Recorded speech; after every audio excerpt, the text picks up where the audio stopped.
93,3 FM Thompson News Radio. Sahabat Thompson, apa kabar pada sore hari ini? Kita berada di hari ke-17 di bulan November 2022 dan sekarang kita berada pada pukul 16:07. Hari ini adalah hari di mana kita akan bertemu lagi dengan teman-teman dari BBM Medindo dalam program Saripati Obrolan Sehat. Ya, dan hari ini kita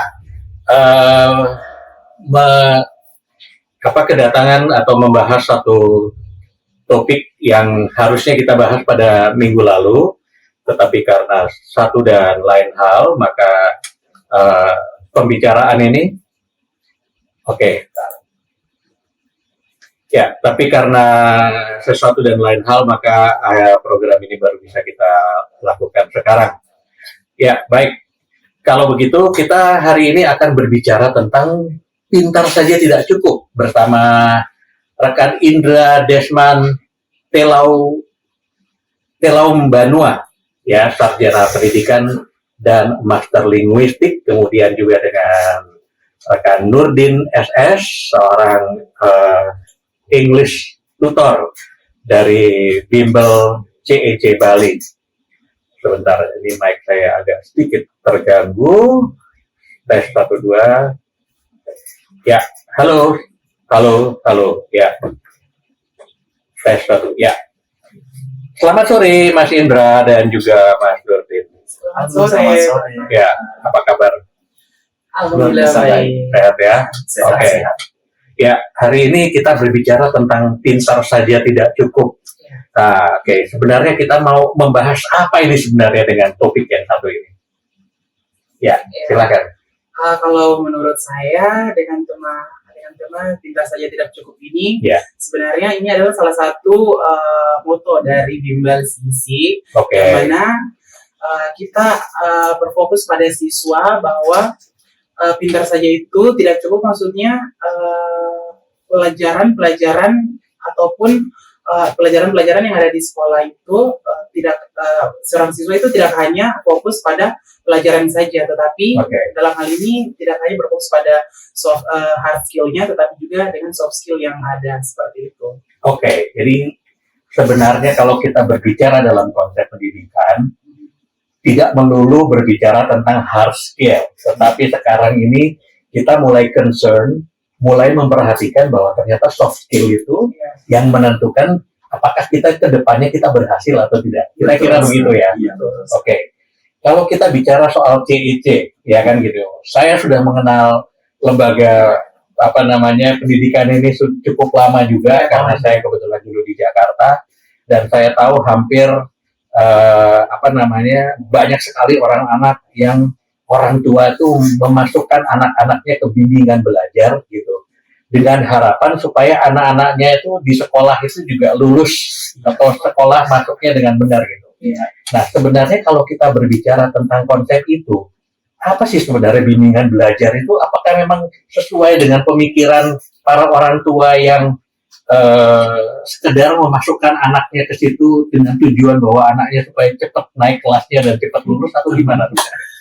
Ya, kalau menurut saya sih sebenarnya tagline Bimbel CEC ini adalah sebuah tagline yang memotivasi. Kita saja tidak cukup itu berarti tidak hanya dinilai dari satu aspek. Kita tahu kalau di pendidikan formal ada banyak hal yang bisa dilihat terhadap siswa atau peserta didik, mulai dari segi kognitif, afektif, dan psikomotornya. Namun di Bimbel CEC semua itu terangkum semua, artinya tidak hanya belajar mengenai 1 ditambah 1 atau bumi berbentuk bulat dan isi-isinya. Jadi di sini kita lebih mementingkan bagaimana soft skill dan hard skill itu tercampur dan menjadi sebuah bakat yang bisa dikembangkan di pribadi seorang anak tersebut. Kita ngomong hard skill, kita ngomong soft skill. Mungkin cuma kita yang ngerti, jangan-jangan sahabat Thompson agak sedikit bingung. Ya kan? Bisa dijelaskan hard skill itu yang seperti apa? Kalau menurut saya, seperti yang sudah kita ketahui sebelumnya, kalau hard skill itu berarti sebuah kemampuan belajar seorang peserta didik. Karena kita berbicara mengenai pendidikan, maka hard skill di sini adalah sebuah potensi dimiliki oleh peserta didik, yang dimana hard skill itu yang dibawa dari sejak dia lahir. Misalnya turunan dari ibunya, misalnya dia pintar, kemudian bisa memecahkan sebuah masalah, mungkin mampu mengerti di beberapa mata pelajaran tertentu, misalnya mungkin anak ini tidak pintar matematika, tetapi di bidang lain, misalnya di bidang seni budaya dia sangat mahir. Itu adalah hard skill. Namun kalau soft skill di sini adalah sebuah bawaan juga dari lahir, namun belum di-push secara lebih dalam. Karena soft skill ini bisa dikembangkan tanpa harus dimulai dari bangku sekolah.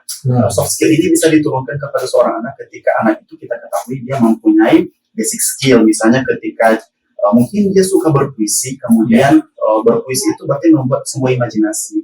Nah, berarti kemampuan soft skill-nya itu bisa kita push. Atau mungkin seorang anak yang suka berpidato, kita bisa mengembangkan bakatnya ketika melakukan public speaking, kemudian bisa berbicara di depan khalayak banyak orang. Nah, soft skill seperti itulah yang kadang-kadang tidak diajari di sekolah, karena di sekolah lebih mementingkan nilai-nilai individu siswa dan kelompok-kelompok di setiap siswa. Namun kalau dari dalam diri siswa tersebut, seperti soft skill itu tidak terlalu tersentuh. Jadi sebenarnya ada konsep di mana kita memang harus menggali potensi yang sebenarnya dimiliki, tetapi belum tereksplorasi belum terlalu terlihat gitu. Berarti sebenarnya apa yang dilakukan pada bimbingan belajar ketika konsep-konsep dari soft skill ini mulai dikembangkan? Itu apa yang diajarkan atau apa yang dilakukan? Ya, pastinya kembali lagi pada konsep bimbingan belajar itu sendiri, bahwa bimbingan belajar ini khususnya untuk bimbel sisi, kami menyediakan berbagai macam kebutuhan untuk siswa yang memang mereka belum dapat di sekolah, karena menurut saya pelajaran daring selama ini itu belum efektif kurang untuk memenuhi semua kebutuhan siswa. Nah, dengan adanya bimbingan belajar ini, kita berusaha untuk bisa memenuhi kebutuhan-kebutuhan yang diperlukan oleh peserta didik itu sendiri. Jadi seperti itu. Nah, bisa lebih teknis lagi nggak gitu? Misalnya sekarang saya bawa anak saya gitu, let's say katakanlah ini SD gitu kan gitu. Saya masukin ke CC gitu kan gitu. Nah, itu apa ya proses yang akan dilakukan biasanya? Kalau dari saya sendiri sih, biasanya ketika ada peserta didik baru yang masuk untuk belajar di bimbel kita itu, kita memperkenalkan dulu apa sih di sini kebutuhan siswa, apa sih kebutuhan yang bisa kita berikan, apa sih perbedaan dari bimbel sisi dengan bangku sekolah formal. Nah, kemudian setelah diketahui oleh orang tua, maka kita memulai mempraktikkannya kepada siswa. Misalnya seperti mencoba untuk membuat siswa tersebut membuka diri. Pertama itu adalah membuka diri. Kemudian kita menyesuaikan bagaimana karena karakter siswa ini berbeda-beda, cara belajar yang berbeda, dan kemudian penyerapan materi atau bahan diskusi di dalam setiap materi itu juga berbeda-beda. Nah, dan kita bisa sesuaikan di sini kami sebagai tutor-tutornya itu memang harus menyesuaikan semua apa yang dibutuhkan oleh siswa. Nah, terkait dengan soft skill tersebut, banyak siswa yang pintar dalam hal tulisan, bisa mengerjakan soal, kemudian bisa mahir di dalam membuat tulisan, membuat desain dan lain-lain. Tetapi siswa tersebut tidak menjamin dia bisa berbicara atau speaking di depan publik. Nah, ini dia masalahnya. Ini adalah salah satu soft skill yang harus dikembangkan. Karena siswa berbeda, bisa saya katakan bintang lapangan berbeda dengan bintang di kelas. Nah, jadi siswa bintang di kelas itu bisa kita katakan anak yang butuh buku, kemudian mungkin bisa yang buruk karena terlalu pintar, juara satu terus dari kelas 1 sampai kelas sekian. Namun yang bintang di luar sekolah ini justru soft skill-nya itu berbeda dengan anak yang di bintang kelas. Katakanlah sosialnya lebih kuat, lebih jalan. Katakanlah dia lebih peka terhadap lingkungannya dia. Nah, soft skill seperti itu juga bisa membawa pengaruh dampak ketika siswa tersebut belajar di sekolah. Karena ini adalah suatu problem. Banyak siswa yang tidak terbuka akhirnya karena apa yang dirasakan tersebut. Berarti intinya adalah memang konsepnya tepat ya, bahwa pintar saja tidak cukup. Kalau kamu sendiri tidak punya kemampuan untuk bersosialisasi dengan baik, kalau kamu tidak punya kemampuan untuk berinteraksi dengan baik, atau tidak punya kemampuan untuk mengekspresikan semua potensi dirimu ke dalam lingkungan sehingga itu bermanfaat, ya kan gitu. Nah, pada tahapan itu berarti memang istilahnya kita di tahap awal itu menggali dulu ya, melihat sebenarnya anak ini potensinya apa, bukan begitu? Bisa dijelaskan lagi? Iya, kalau dari saya sendiri sih, pastinya sesuai dengan yang dijelaskan Indra tadi itu, bahwa setiap anak pasti memiliki kemampuan serta hard skill dan soft skill yang berbeda-beda. Jadi contohnya seperti yang pernah saya alami juga, Pak, bahwa ada salah satu orang tua yang mempush anaknya itu untuk kamu harus juara 1 di kelas. Kamu harus juara 1, pokoknya kelas 1 sampai kelas 6 kamu harus juara 1. Kalau misalnya kamu dapat selalu juara 1, maka saya akan memberikan hadiah sekian. Nah, tetapi anak ini justru tidak mampu untuk mengindahkan kemauan dari orang tuanya.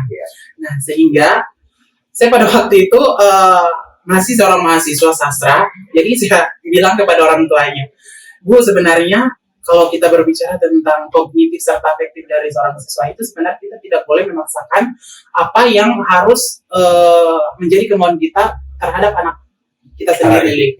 Betul. Jadi biarkanlah anak itu sendiri untuk bereksplorasi, bereksperimentasi dengan apa yang menjadi kekuatan serta kemampuannya. Jadi menurut saya sih sesuai dengan tagline kita pintar saja tidak cukup itu, bahwa semua anak didik itu unik. Jadi kita tidak boleh memaksakan kehendak, kita tidak boleh push bahwa dia itu harus pintar ini, tetapi biarkanlah dia bersosialisasi dengan apa yang menjadi kekuatannya dalam masyarakat. Seperti itu. Mas Indra, saya tuh melihat berarti sebenarnya kalau kita berbicara tentang konsep pendidikan dan juga misi yang dibawa oleh CEC. Jadi edukasi itu ternyata justru awalnya harus dilakukan pada kita yang para orang tua ya. Betul sekali. Pemahamannya tentang apa itu sebenarnya konsep pendidikan yang betul. Bagaimana nih yang bisa dijelaskan? Ya, betul sekali Pak. Ini memang sangat urgent dan ini sangat krusial sekali memang. Karena ketika seorang anak didik itu masih di dalam lingkup keluarga, maka sebenarnya pendidikan itu dimulai dari sana. Pendidikan itu dimulai sana. Ketika bayi tersebut mulai berbicara, janganlah berbicara. Ketika umur balita itu sekitar 2 atau 3 tahun, mulai dari meniru, maka di situ dia mulai melakukan proses yang namanya proses education sebenarnya. Dia meniru orang tuanya ketika makan, ketika menggunakan handuk, bahkan dia meniru ibunya menggunakan sepatu. Nah, itu adalah proses-proses melakukan edukasi. Namun dalam hal ini semua proses tersebut tidak lengkap apabila orang tua hanya membiarkan atau melakukan aktivitas-aktivitas yang demikian. Tetapi memang harus dibantu dengan memberikan memberikan edukasi yang lebih. Misalnya seorang ibu mengajari anaknya membaca, atau seorang ayah mengajari anaknya bagaimana bermain bulu tangkis. Nah, dari sana pasti dia akan belajar edukasinya sebelum nanti dia akan mulai di elementary school. Karena di elementary school di sana katakan sudah kompleks, karena di sana akan belajar dari A sampai Z, dan itu akan membuat seorang anak tersebut mungkin akan shock, oh ternyata dunia pendidikan seperti ini, oh saya tidak mau sekolah lagi. Nah, itu problemnya. Apalagi ketika musim pandemi, mungkin tidak terlalu efektif karena hanya bertatap muka melalui maya saja, dan itu sangat tidak membantu orang tua. Justru orang tua semakin pusing, bagaimana aduh anaknya ini banyak masalah, ini begini itu begitu, bagaimana caranya. Kemudian belum lagi tugas-tugas yang dimana tugas-tugas yang diberikan kepada anak justru dikerjakan oleh orang tuanya sendiri. Nah, terkait dari keluarga tersebutlah muncul makna yang mengatakan bahwa like father like son. Nah, bagaimana dia di rumah, maka begitulah dia di lingkungan baru gimana dia berada. Mungkin sih seperti itu sih. Saya mencoba untuk mengambil satu kesimpulan sederhana dulu di tahap awal ini, bahwa memang kita harus mengubah mindset kita, bahwa kalau kita mengajak anak-anak kita untuk belajar di bimbingan belajar, itu bukan untuk menjadi anaknya juara 1 di pelajaran.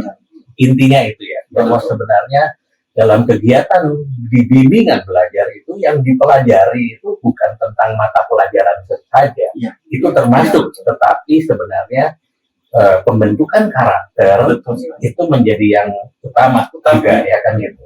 Nah, kalau kita juga melihat sebenarnya fenomena baru bahwa ini teknologi udah maju banget, ya kan? kadang-kadang anak-anak itu informasinya lebih banyak mereka daripada kita para orang tuanya.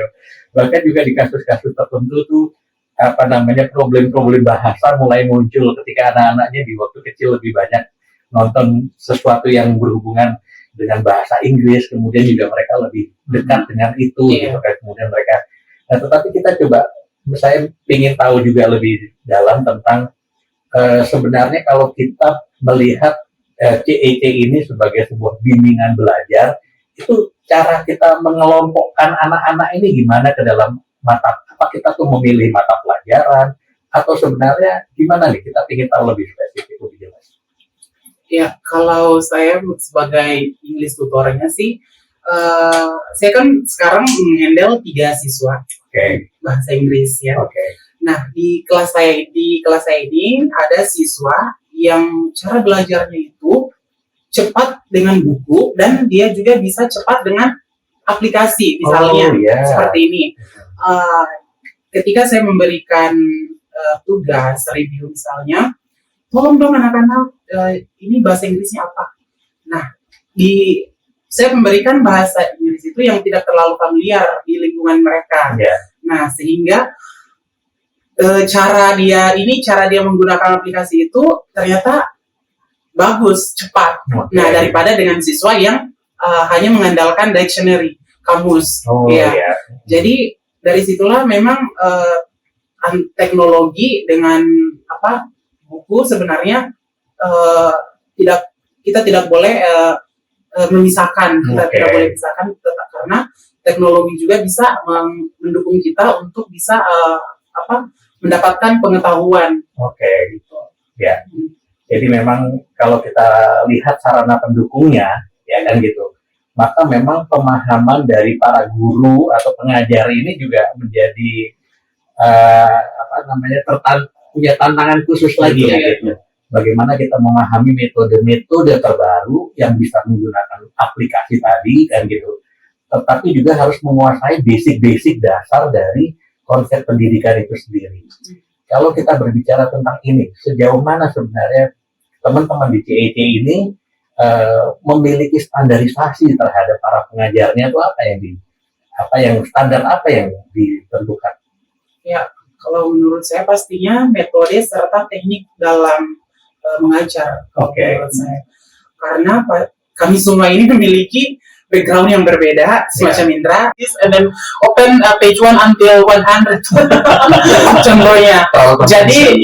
Jadi itu menurut saya terlalu udah kuno menurut saya. Jadi kita mulai dengan menstimulate siswa itu supaya dia bisa semangat dalam belajar pada saat introduction.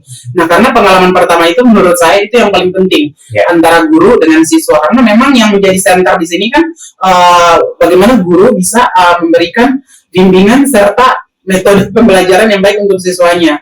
Nah, sehingga yang saya lakukan ini awalnya belum kena atau hadiah untuk mereka, siapa yang juara 1 nih yang bisa memecahkan masalah ini misalnya, seperti itu. Seperti itu sih. Ada tambahan ya? Betul sekali. Jadi terkait dengan bagaimana teknik dasar ya seorang tenaga pengajar di bimbel CEC dan apa yang harus dilakukan. Kalau dari saya sendiri, Pak, yang pertama itu adalah kita harus bisa masuk ke ranah anak-anak. Itu yang pertama. Karena kita harus masuk ke ranah anak-anak. Meskipun mungkin basicnya saya seorang sarjana pendidikan, tapi saya bukan sarjana pendidikan guru sekolah dasar. Iya, jadi berbeda PGSD dengan SPD, berbeda. Tapi saya harus bisa menempatkan gitu. Saya harus bisa menempatkan, meskipun dulu waktu kuliah saya KKN-nya di SMP, tapi anak-anak yang saya handle itu SD. Itu sangat berbeda. Nah, yang pertama kita harus bisa menempatkan diri. Nah, ketika anak-anak SD itu, kita bisa tahu karakteristik seperti apa, kita tahu model yang mereka mau seperti apa, kita tahu guru yang mereka suka itu seperti apa, berarti kita sudah masuk ke ranahnya mereka. Dunianya mereka sudah kita masuk. Nah, setelah itu sudah tercapai, bisa kita mulai dengan membuat peraturan mungkin di kelas, atau mungkin membuat beberapa semacam permainan, maka mereka pasti bisa mengikutinya. Karena dari awal kita sudah warning diri kita sendiri kalau, mereka sukanya ternyata seperti ini. Kalau model seperti ini, pasti mereka bosan. Pasti mereka tidak mau memperhatikan. Nah, jadi anak-anak tersebut mungkin akan mengikuti jadinya apa yang akan kita sampaikan atau apa yang kita katakan.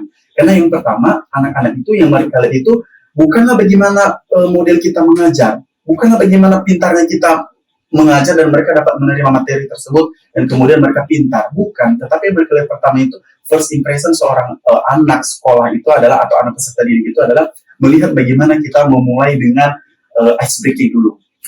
Iya, ice breaking. Kemudian menstimulir mereka membuat sebuah permainan atau membuat mini games sehingga suasana itu tidak terlalu beku. Jadi kita harus mencairkan suasana dulu. Nah, apalagi anak-anak yang kami ajari di bimbel CIC ini adalah siswa-siswa atau anak-anak SD yang kuliahnya itu dari pagi sampai siang. Nah, itu bisa dibayangkan kan Pak Patrick ketika mereka juga harus belajar sore. Yeah. Nah, itu waktunya itu seperti apa? Belum lagi kalau full day sekolahnya. Itu kan membuat mereka mungkin bosan atau capek dan bahkan mereka akan tertidur di kelas. Itu problem-problemnya. Namun apakah kita harus membiarkan tersebut atau mengatakan oh ya sudah, jangan ikut bimbel lagi kalau begitu, cukup di sekolahnya. Kan itu bukan sebuah solusi ya bagi seorang guru kepada siswa. Nah, jadi kita harus bisa belajar, kita harus mengupgrade diri dulu, mengupgrade diri, kemudian kita bisa mengupgrade siswa kita. Berarti ada sebuah pendekatan yang berbeda ya dengan zaman dulu dengan sekarang gitu kan.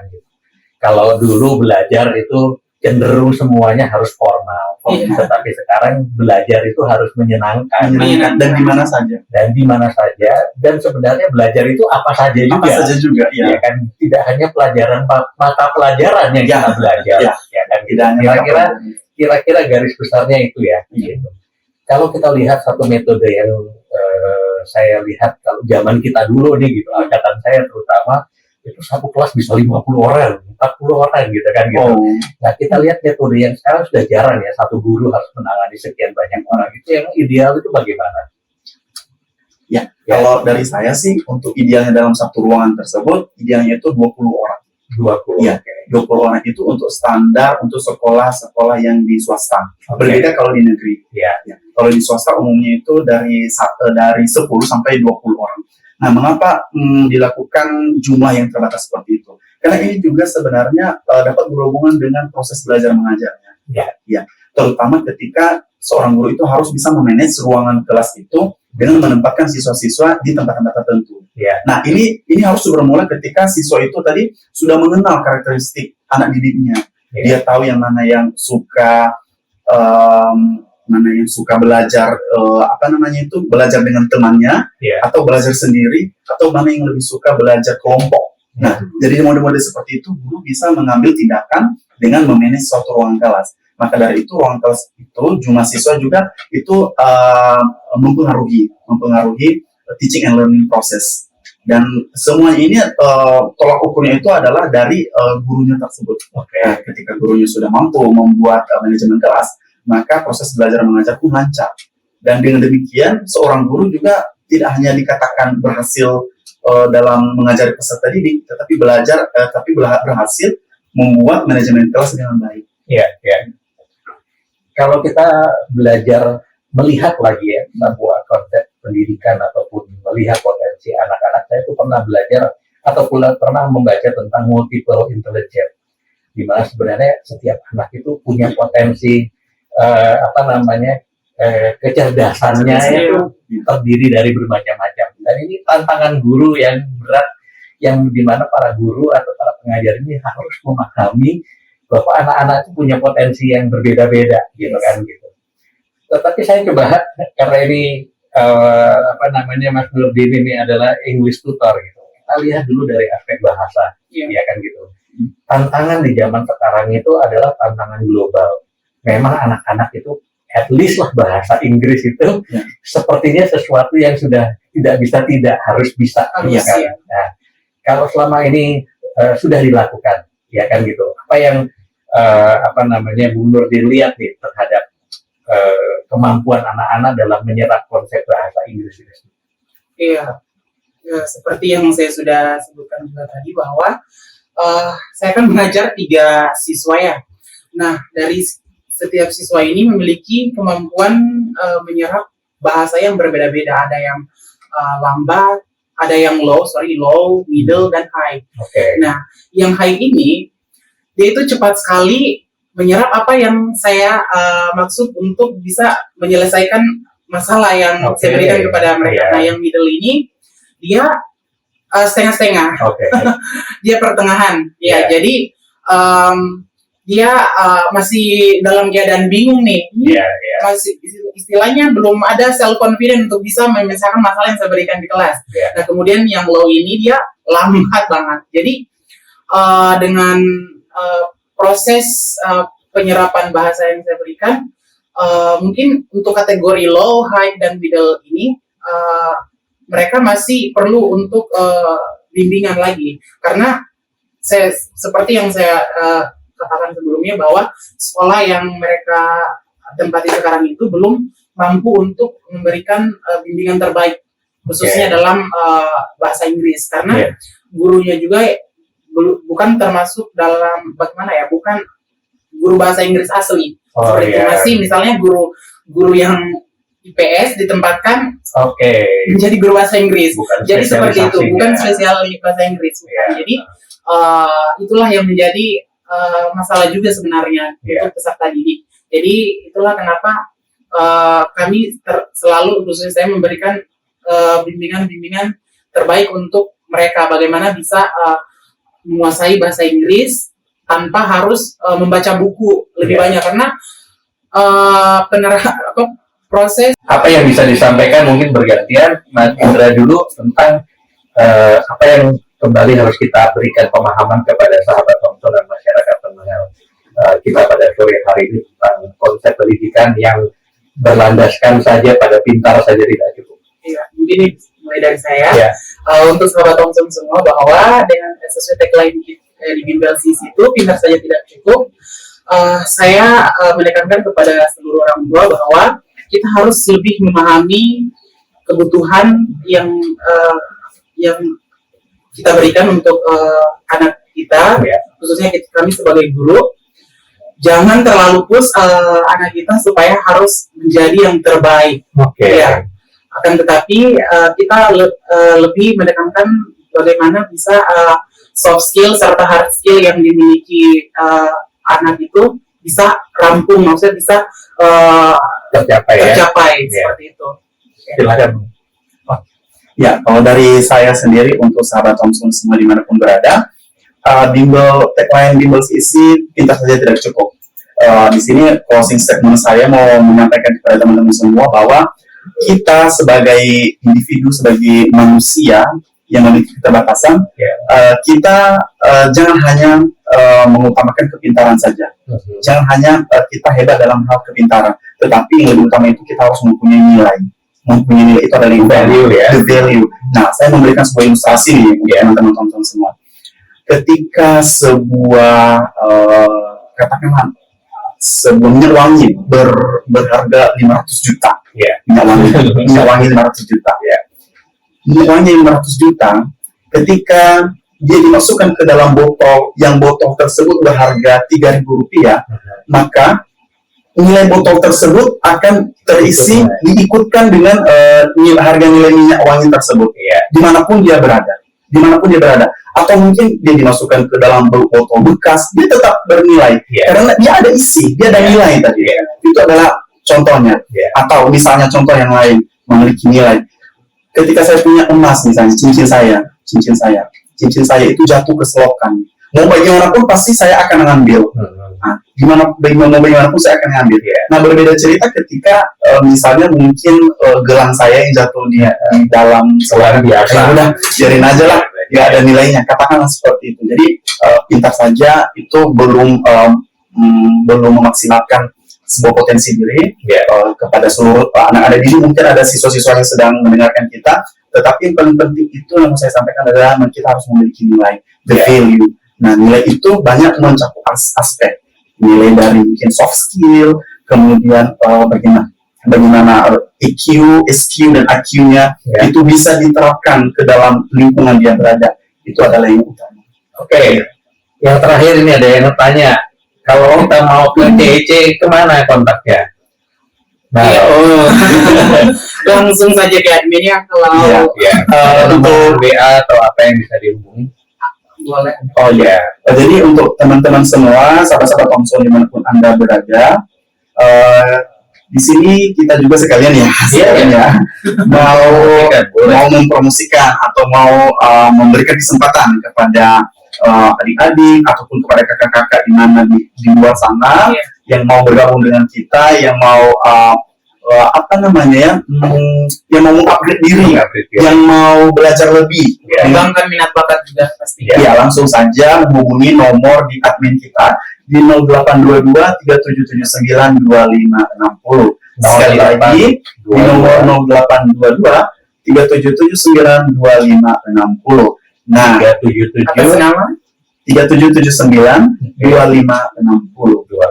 Atas nama Miss Putri ya. Atas nama Miss Putri. Nah, nanti kalau misalnya sahabat Thomson mau bertanya ataupun mau kepo dengan apa sih metode yang mereka pakai atau ini pengajarnya itu lulusannya apa sih, apa atau gimana, ya langsung saja bertanya, nanti akan direspon konsultasi atau mungkin mau bertanya mengenai harga, price-nya seperti apa, atau mau bertanyakan programnya, mungkin mau mengatakan saya tidak mau belajar bahasa Inggris, saya sudah pintar, tapi saya mau belajar mata pelajaran lain. Kita juga bisa juga. Baik, sahabat Thomson, demikian perbincangan saya dengan Indra dan juga Nurdin yang saat ini sedang aktif mengajar di CIC Bimbingan Belajar ya. Kita akan ketemu lagi dalam obrolan berikutnya. Semoga obrolan kita hari ini menambah wawasan, khususnya bagi para orang tua tentang masalah pendidikan. Kita akan jumpa lagi di kesempatan berikutnya. Sampai jumpa. Terima kasih. Terima kasih. Sampai jumpa.